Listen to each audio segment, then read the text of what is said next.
kapamilya. At nandito po tayo, halftime po natin dito sa NCAA. And we're playing Letran Knights versus EAC Generals. Namang po ang ating EAC Generals. And before anything else, panoorin po natin ang ating top 10 plays of the week.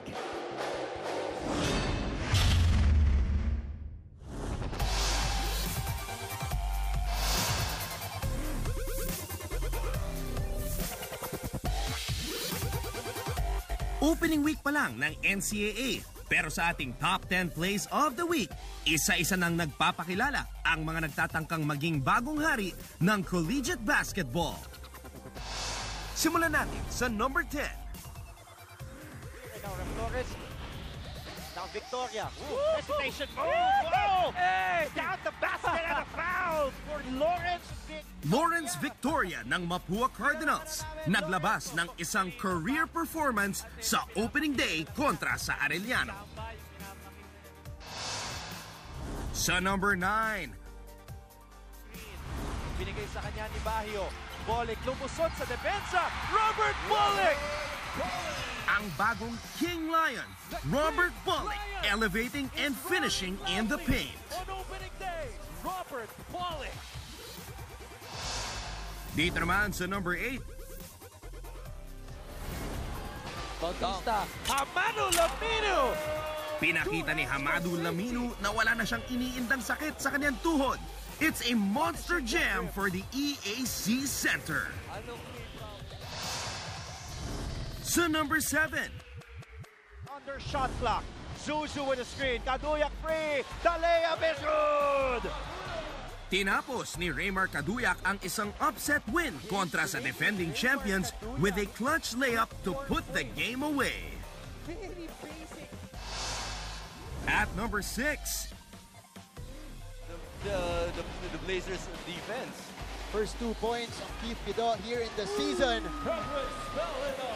Isang napakagandang baseline reverse finish mula kay Kendricks Belhica. Na-recognize niya, he's faster than Prince LJ. That's why he attacked the basket. Sa number 5. They're a small lineup, but they will try to compete. Perez, another steal. Perez, hinahabol Lasqueti. Oh! Defense leads to offense. Ito ang panibagong King Pirate ng LPU na si CJ Perez. Back in the NCAA. Dito naman sa number 4. Nabitawan ng bola, Carlo Young. Oh! With time winding down, nagpakawala ng isang half-court bomb si Carlo Young to beat the buzzer. Wow! That's from the half court. At number 3. Yun, nice look to David. Well-executed play with .2 of a second remaining. With .2 seconds left on the clock, nakahanap ng paraan ng San Sebastian College Recoletos Golden Stags. Valdez to David for the bucket. Para naman sa number 2. It's 34 para sa Golden Stags. What a move! RK Ilagan with some showtime! Sumalaksak si RK Ilagan sa puso ng depensa at umupo sa ere para sa isang kakaibang circus finish. 41, San Vera, 36 para sa San Sebastian. At para sa ating number 1 play. Shot clock. Estrella. Stumempa. Tumira sa labas. Andoy Estrella with a 3-point bomb. There's a new King Cardinal in town. Tinuldukan ni Andoy Estrella ang kanyang epicong fourth quarter with a game-winning triple para sa Mapua. From Andoy Estrella, 12 points in the fourth quarter, Anton.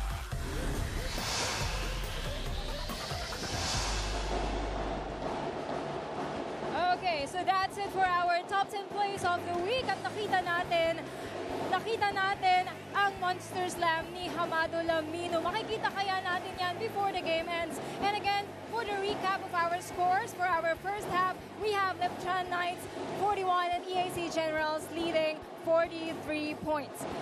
Okay, so once again guys, let me just remind you for our question of the day. Kung bibigyan nyo ng bagong pangalan ang team nyo, Ano yon? So don't forget to post your answers, your comments, and suggestions on our social media accounts on the screen with the hashtag NCAA Season 93 and hashtag NCAA Strong.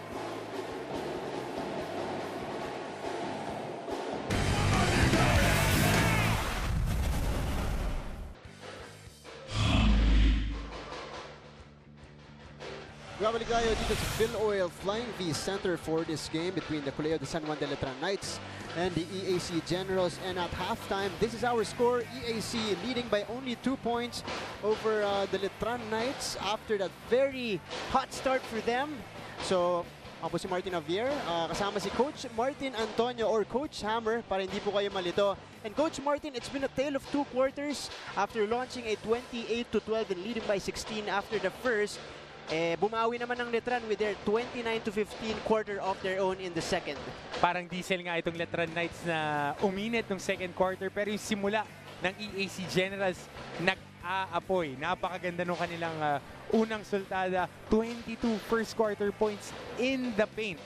Nung second quarter, 16 naman yan para sa Letran Knights. Kaya medyo nag-equalize naman sila. Starter scoring 36 para dito sa EAC Generals, 23 para dito sa Letran Knights. And yung bench points na nagpadikit dito sa Letran Knights, 18 bench points, 14 galing kay Jeremiah Taladua kontra sa 7 puntos ng EAC Generals. Nabanggit mo yan, Jeremiah Taladua, their leading scorer right now. As you can see, the leading scorer so far of this game, Taladua with 14, Ambohot with 7, Ambatak with 5.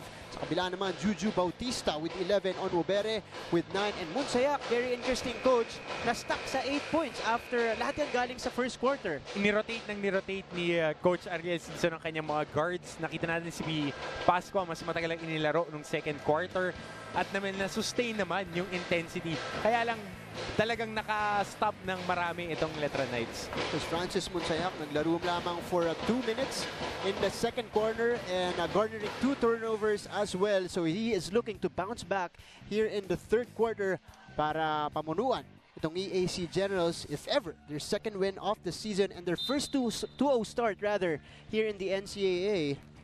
Kabila naman, it's gonna be the Stingray.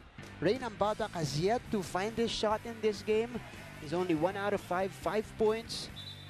Still continuing his struggle, but there were a lot of bright spots for Letran as well. Taladua, J.O. Ambohot doing work as well for them with 7 points in 7 minutes of play. And as you see on your screens, Hamadu Laminu offering a cut kanina dun sa post-up move na yun. Tinamaan ni Jeremiah Taladua at ni Bong Quinto. Pero Hamadu Laminu, Coach Martin, sa pagpasok natin itong third quarter, 2 points lamang siya. Credit to defense. Yung halinhina ni Ambohot, Balagasay at Pamulaklakin on Hamadu Laminu. Trinabaho talaga siya doon. Hindi siya makakuha ng quick steals. Hindi rin siya makakuha ng mga quick dump-ins galing sa rim run niya dun sa pagkakuha ng defensive stop. Natin kung he will get his scoring back in the second half. Taladua. Babalik ang bola sa EAC. Turnover to start the third for Letran. Pansinin mo, Martin, small lineup ang ginagamit niya ni Coach Jeff Napa. 4 na perimeter guys yan. At itong si Christian Balagasa ay nagtitimon sa ilalim para dito sa Letran Knights. Kabila, Francis Munsayak. Nabanggit natin, gusto niyang bumawi dito sa third quarter. And he starts off with a 3-point bomb.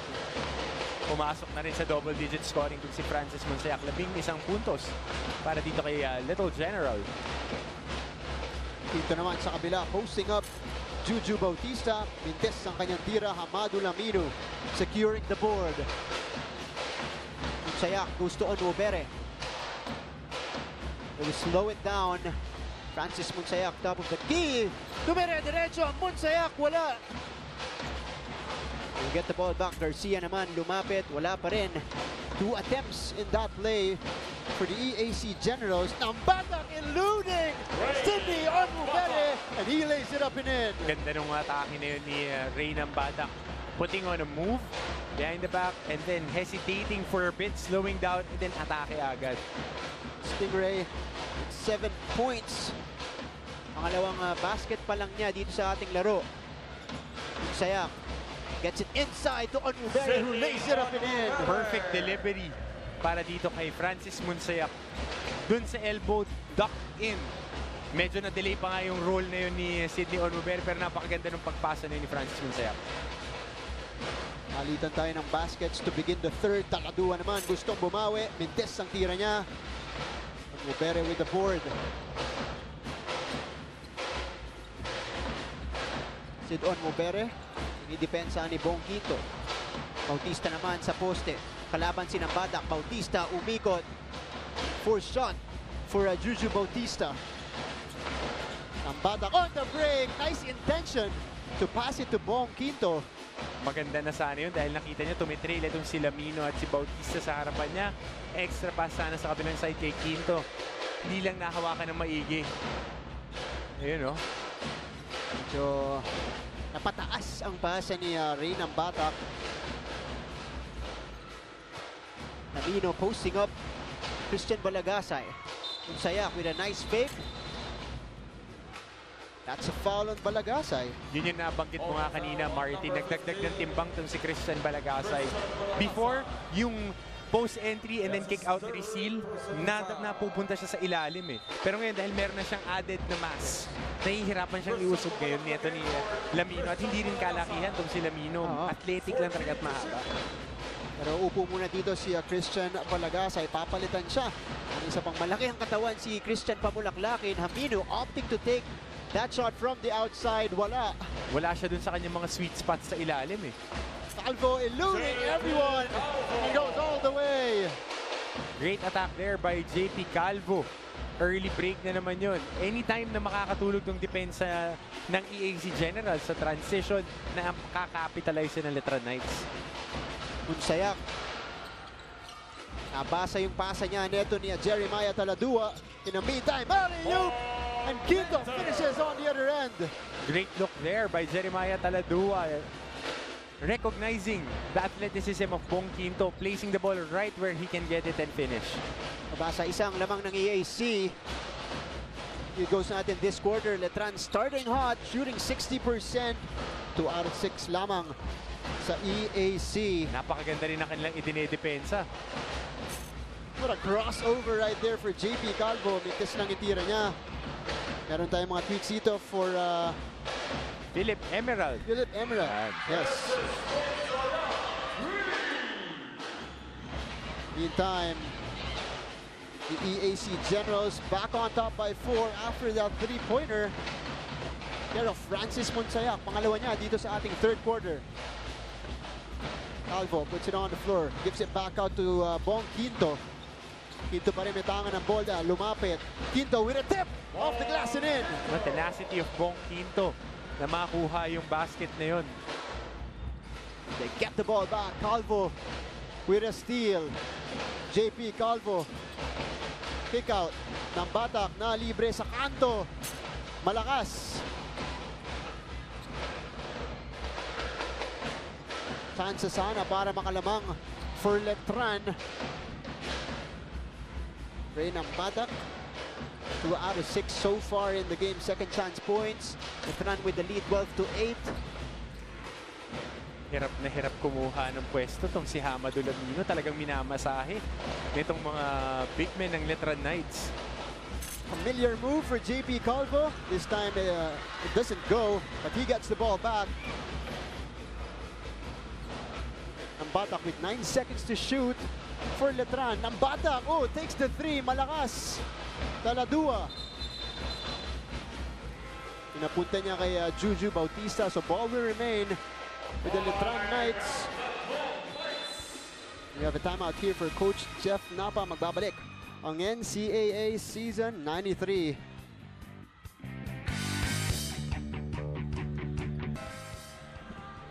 Balik tayo dito sa coverage natin ng NCAA Season 93. Take a look at that move behind the back for a Vivo perfect shot, perfect selfie coming from the Stingray. Ray Nambatak. Pumosing pa after nung behind the back na yun. Yun yung kagandahan pagka meron kang handles talaga. Attacking on the left side, stopping on a dime behind the back, and finishing the left hand. Nga pala, inspired itong si Ray Nambatak itong Season 93. Hindi ko na sasabihin kung bakit. Pero nahuli na Direk Raul. Oo, ating mga kaibigan. Sumusuporta sa ating mga student athletes. First, mas gaganahan ang mga... Ikaw ba, nung naglalaro ka, nung NCAA days mo, talaga bang ginaganahan kapag nakikita mo sumusuporta sa'yo ang mga fans? Ang sumusuporta kasi sa akin lagi, nanay ko tsaka pamilya ko. Okay. And with the school that I played with, yung San Beda, we had strong alumni support tulad rin itong Letran community na napakalakas sumuporta sa kanilang mga teams. Kaya naman nakakagana rin talaga trumabaho. And talking about nanonood, nasa bahay ngayon si Kermina at si Marla, nagpapagaling. Nanonood sila ngayon sa akin, tsaka si Lola ko. At yan, ito may fans ayun, club may din. fans. At least may fans club ako sa bahay. Oo, yun, sure ball. Nasa bahay man lang, okay lang. Oo, sure. Yun yung foundation. Pero punta naman natin ngayon si Princess Legaspi. Princess? Thank you so much, Coach Hammer and Martin. So, nahabol ng Letran Knights ang more than 10 points na lamang ng EAC Generals kaninang first half. So, mukhang seryoso nga si Coach Jeff sa kanyang one game at a time approach despite their loss of Soliano and the Preco for this season. So, let's see if they're going to take this game away from the EAC Generals, standing strong on their points advantage. Mukhang ang mas pinagigihan nila ang kanilang depensa and keeping an eye on winning a spot on the Final Four. Back to you guys. Maraming salamat to Princess, but seems like the Letran Knights can't get over the hump. Dahil nasa stuck sila, 1-point lead, 2-point lead.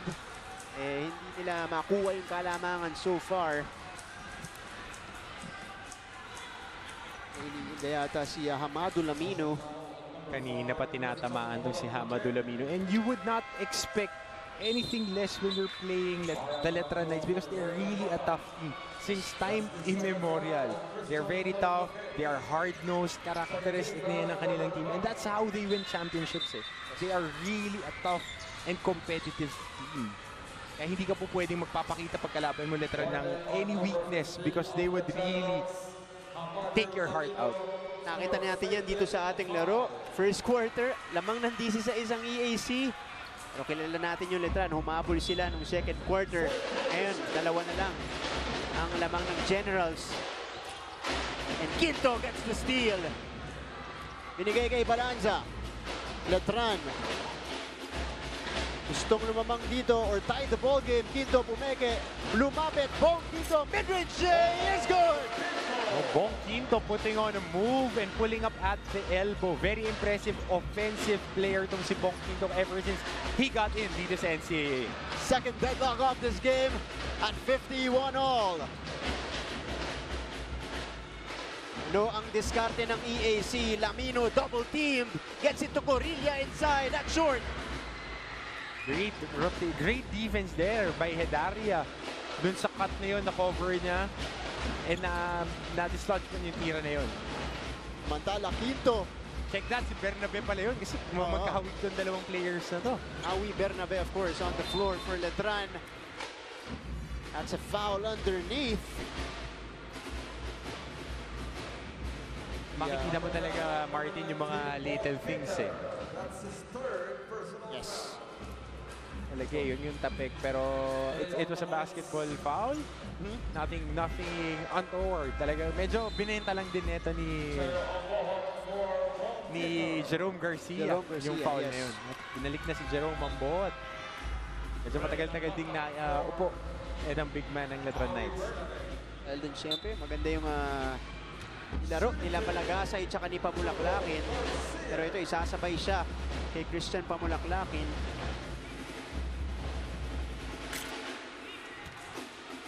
Yes, ang unang free throw ni Jerome Garcia for EAC number 47. 5-10 playing years left here in the NCAA, of course coming off the high school program. Meantime, new face for EAC. Maulong pasok neto ni Jethro Mendoza. From Mendoza. EAC employing that half-court zone trap. Trapping on that corners. Isang Batak surveying the floor, challenging the defense of Pascua. He shoots over it. Ray ng Batak with a three-pointer. Yun ang kagandahan ni Ray ng Batak. Dahil pag under mo yung ball screen, meron siyang pull-up jump shot at medyo maliit yung tao niya. Makikita mo to, Martin. Ang ganda nung pagkaka-screen na yun. Just right on top of the defender, three-pointer para dito kay Ray ng Batak. At yun, nakuha na ng letra ng unang kalamangan or unang lamang nila dito sa ating laro. Magbabalik kami for more of your third quarter action here in the NCAA.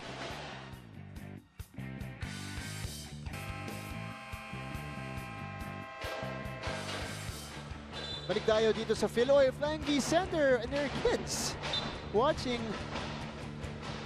para dito sa EAC General side. And of course, yun din Santiago. Also supporting The husband, Coach Chico Manabat. us. A lot of familiar faces here in the Philoy Flying V Center. At Familiar sa'yo. familiar sa sa'yo. Yung mga rubbing elbows with Martin Javier. sa'yo yata yan, Coach Hammer. Ako nagpa-plancha lang ako tsaka naglalabas ako. Wow. Kilala mo naman ako eh. Grabe siya. Pero yan ang mga nakasuporta dito. Kaya kung nagbabala kayo na pumunta pa, meron pa tayong dalawang laro pagkatapos nito. San Beda and CSB. Arellano at JRU sa ating third game. Meantime, lamang na po ang Letran after trailing by as much as 17 points. They now lead by 2. Test mula sa EAC. Ang Batak looks to keep it going. Ray, sumalaksak off the glass, wala. Ang board right there for the putback. Nasabi mo nga kanina, length Martin, getting that extra possession, converting on that extra shot. Gio ang board, 9 points in the game. Jethro Mendoza Mintes. Ray, pinasa sa maling tao. Lamino, pinopostehan. Etong si Pamulaklakin, great D from Letran. Hirap na hirap sa ilalim tong si Hamado Lamino. Wala talagang binibigay na kahit na anong malinis na look itong Letran Knights. Nutala ang Bohot Mintes sa kanyang tres at the top of the key, and we have a foul here. Stop play again, binangga ni Balanza itong si Kenneth Corilla. 1 minute 40 seconds remaining here in the third quarter. The Trans so far outscoring EAC 15-9. That is why they have the 4-point lead, 56-52. Bautista gives it off to Mendoza for 3. Wala pa rin. Calvo with a board. Calvo. That was a clear foul. Yes. That was a clear foul. Parang linebacker tackling a running back doon. Sidney Onuberi trying to get a steal. Natawagan tuloy siya ng foul. Again, another useless foul. Yun yung mga gusto mong iwasan na sana ni Sidney Onuberi. Yes. Yan ang adjustment na this season. Dahil syempre, pag napa-foul trouble ka, magsa-struggle naman. Oh, itong EAC Generals. arguably their best player. Yes. Pagdating sa stats, sa leadership, siya na talagang inaasahan ni Coach Ariel Season. Kabila ng Batak Mintes for the EAC Generals, Diego, or Jeric Diego coming on for the Generals. Munsayak, binigay kay Diego. Hesitated, they will get the ball back out. Lamino with a position inside. Wala. Wala talagang nakukuha dito kay Hamado Lamino. Ang ganda ng depensa ng Letran Knights na game planan talaga nito nila Coach Jeff Napa. May Look at that bonus. interior passing, Coach Martin. Dahil itong si Pamulaklakin, pinapasok yan para pang depensa, pang tanggal talaga dito kay Hamado Lamino. Just the sweet spots niya. Ito yung huling laro. The Little General against the CSB Blazers. Medyo nag-struggle siya, pero binawi naman niya yun sa free throw line. 9 points for him. Oo, at 6 na assist, 3 turnovers. Dito naman sa ating laro, bumawi siya with 14.6 out of 10 from the field. And 3 steals for the Generals. Meantime, Letran slowly building on this lead. now at 6 points, 58-52. Bautista gets it to Lamino. Oh, Nambatak with a steal. Ganda nung collapse defense na yun, Martin. On the help side, pagka-post entry, collapse agad, causing another turnover para dito sa EAC Generals. Calvo, kick out, Balanza. Sit on the floor, 10 seconds to shoot for Letran. Balanza, kick out to Calvo. Wala yung tira ni JP Calvo, ay kitang-kita yung mga tulak mula dito kay Christian Pamulaklakin. Winded na itong si Christian Pamulaklakin. Tinatrabaho naman talaga niya on the defensive end. Itong si Hamadou Lamino. Tatlong foul mula dito kay Christian Pamulaklakin, and free throws coming for the big man of EAC, Hamadou Lamino. At si Christian Pamulaklakin, he reminds me so much of Haffer Mondragon nun. Isa sa mga big guys ni Coach Louie Alas at saka to si John Realista. Pag pinapasok sila, all they have to do is to defend the other big guy. And they really shut people down. Yes. Yun talaga sila, napaka-tough na players. So far, kahit sa free throw line, hindi rin makuha ni Hamadou Lamino yung kanyang rhythm. Is 0 out of 5 from the field, 0 out of 1 from the free throw line. But he has 9 boards and 2 blocks in this game. Meron tayong mga kaibigan na nasa Baguio nanonood ngayon. Pagbibigyan ko na former Kings tag si Anthony Del Rio, mga taga Bureau of Immigration sa Baguio. Okay. O, kala Sir Gil Dulay na nanonood sa atin ngayon. Meantime, Hamadou Lamino with his 4th point of the game. More importantly, trims this lead to 4 points, 58-54 with 6.1 seconds remaining here in the third. Nung pumick up sila nung second quarter, Martin, ng trapping defense nila at yung run and jump nila, tapos shinut down talaga nila yung paint, dun nakakuha ng momentum itong Letran Knights. Tapos ngayon nakikita mo pa collapse sila ng collapse sa paint, wala silang ibinibigay na madaling tira na malapit. Yes. Yun talaga eh. That has been the difference, like you mentioned, Coach Martin, for the Letran Knights. Amang na sila dito, 58-54. And going into the 4th quarter, story of them will be this quarter 17-9, outscoring the EAC Generals, only stopping them and only scoring 9 points itong EAC Generals in the 3rd quarter. Jeremiah Taladua still leads them with 14 points. Quinto with 11. Nambatak looks to get it going with 10 points. Ating pagbabalik. 4th and final period of this game between the Colegio de San Juan de Letran Knights and of course the EAC Generals. Magbabalik ang NCAA on SNA.